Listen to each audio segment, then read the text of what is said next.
Assalamualaikum warahmatullahi wabarakatuh.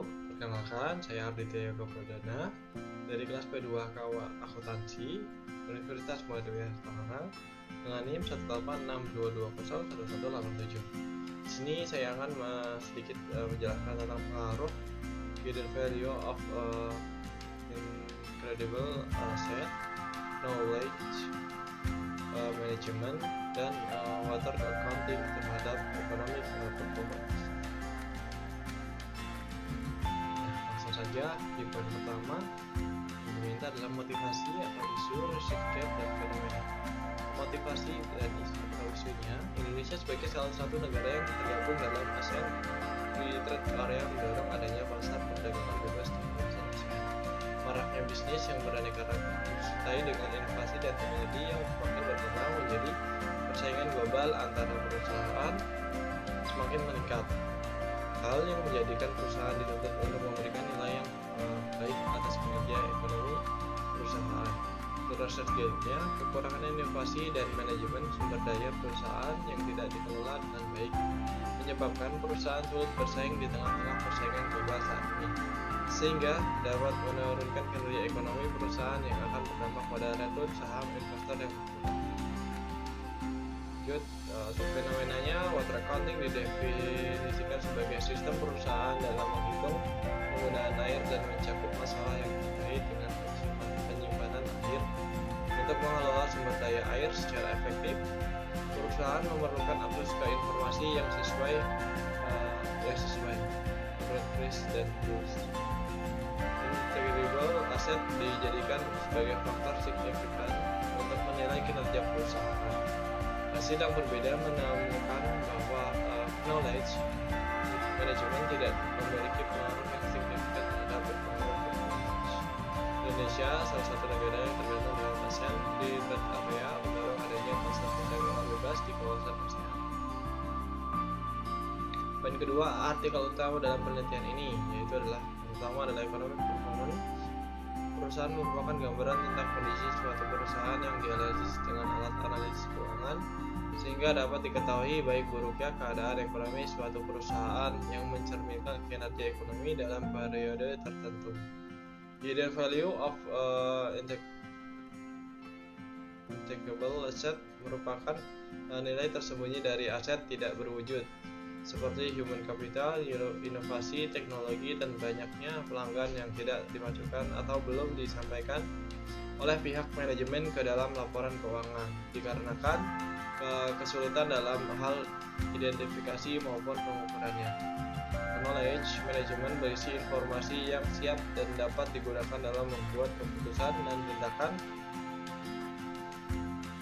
Water accounting didefinisikan sebagai sistem perusahaan dalam menghitung penggunaan air dan mencakup masalah yang terkait dengan penggunaan air untuk pengelolaan sumber daya air secara efektif.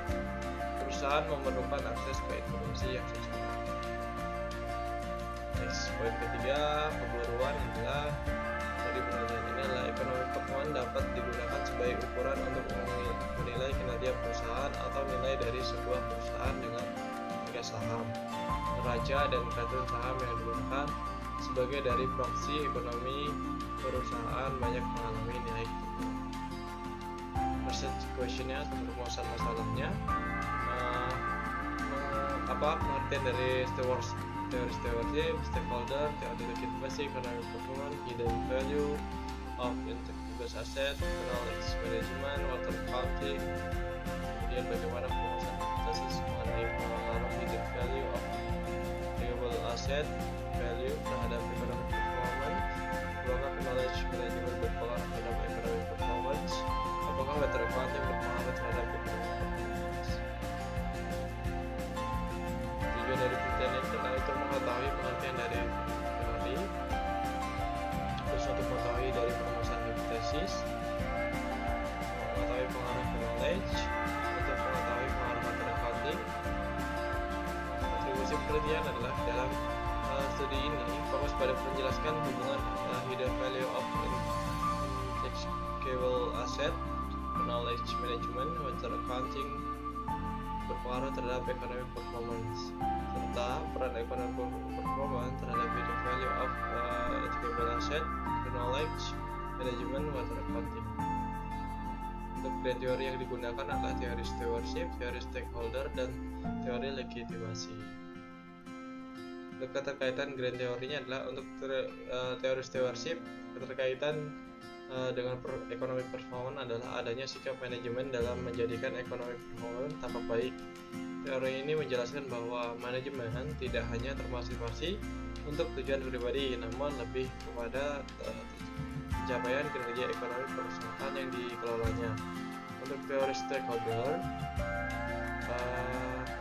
hubungan stakeholders teori dengan hidden value of intangible asset dan knowledge management, yaitu bahwa kedua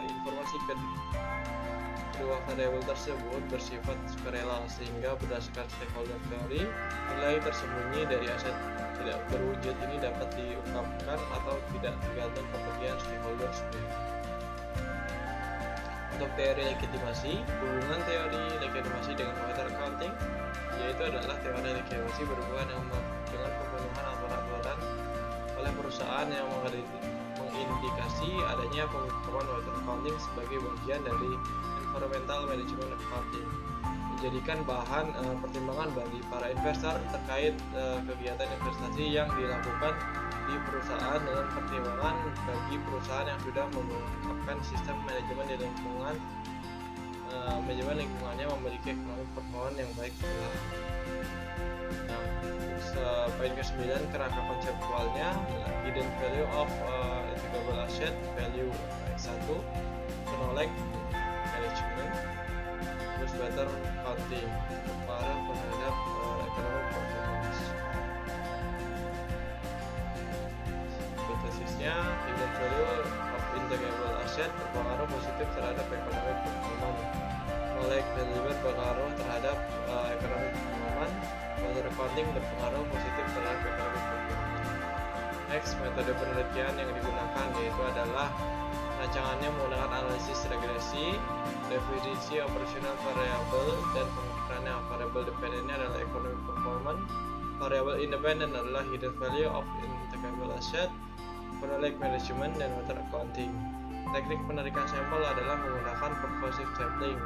Peneliti ini menggunakan sampel perusahaan manufaktur yang terdaftar di Bursa Efek pada periode 2014-2018. Untuk uji analisisnya menggunakan 9 perusahaan dengan periode penelitian 5 tahun dan jumlah data observasi sebanyak 45 perusahaan. Next, jenis data yang digunakan adalah menggunakan analisis regresi data panel. Uji kelayakan modelnya menggunakan metode regresi data panel. Metode datanya adalah menggunakan uji chow test, Hussman test, dan Lagrange multiplier. Persamaan regresi yang digunakan untuk pengujian hipotesis adalah menggunakan EPIT sama dengan min 4,3855 plus 0,8182 intah plus 4,7746 km plus 1,031,11.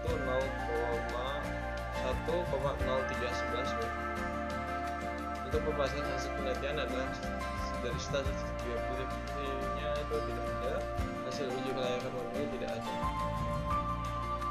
Uji hipotesisnya adalah menggunakan uji F. Dari hasil uji F ini menerangkan bahwa F statistik sebesar 3,23862 lebih besar F tabel 2,83275 dengan nilai prob adalah 0,0435 lebih kecil dari 0,05, maka dapat ditentukan bahwa HA diterima, yang artinya bahwa variabel independen dalam penelitian ini yang terdiri dari INTA, PM, dan EA secara bersama-sama memiliki pengaruh signifikan terhadap economic performance, berarti model layak digunakan. Itu ada lagi menggunakan adjusted R square option determinasi dengan R square-nya adalah 0,35883, artinya bahwa variasi perubahan naik turunnya economic performance dapat dijelaskan oleh INTA, PM, dan sebesar 35,88% dengan dekat korelasi rendah. Sementara sisanya yaitu sebesar 64,12% dijelaskan oleh variabel-variabel lain yang tidak diteliti dalam penelitian ini. 14. Kesimpulan dan keterbatasan dan implikasi. Kesimpulan, hasil pengujian regresi data panel menggunakan H1 terbukti diterima bahwa variabel hidden value of integrable asset memiliki pengaruh positif signifikan terhadap economic performance. Begitupun H2 dan H3-nya juga berpengaruh terhadap economic performance. Keterbatasannya, periode penelitian relatif masih sangat singkat, yaitu 5 tahun selama periode 2018 dan 2018, sehingga memungkinkan praktik pengungkapan lingkungan perusahaan masih belum menggambarkan kondisi perusahaan dengan sebenarnya. Sampel perusahaan yang diambil relatif sedikit, yaitu adalah 9 perusahaan manufaktur. Penggunaan variabel independen masih sedikit, hanya 3 variabel. Next, implikasinya tidak ada. Oke, itu mungkin itu saja yang dapat saya sampaikan. Mohon maaf apabila ada kekurangan dalam penyampaian atau dalam materi.